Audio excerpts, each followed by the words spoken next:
Morning guys, this is Jerry Rider Motovlog. Welcome to my vlog. Ngayon napadpad kami dito sa bypass ng Bukawi, Santa Maria.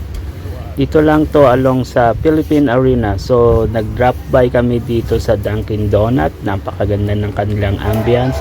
Nagmerienda lang kami kasi medyo gutom na kami ng asawa ko. So may pa-waterfalls pa siya dito sa entrance ng Dunkin Donut. Meron din silang drive-thru, makikita nyo dyan doon sa bandang doon.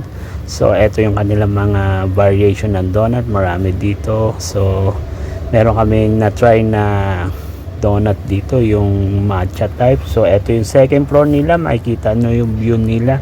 Siguro maganda to sa gabi, maganda ang kanyang mga tanawin. So sa mga naggugutom dyan, drop by dito sa bypass, Dunkin Donuts, ride safe always, bye bye!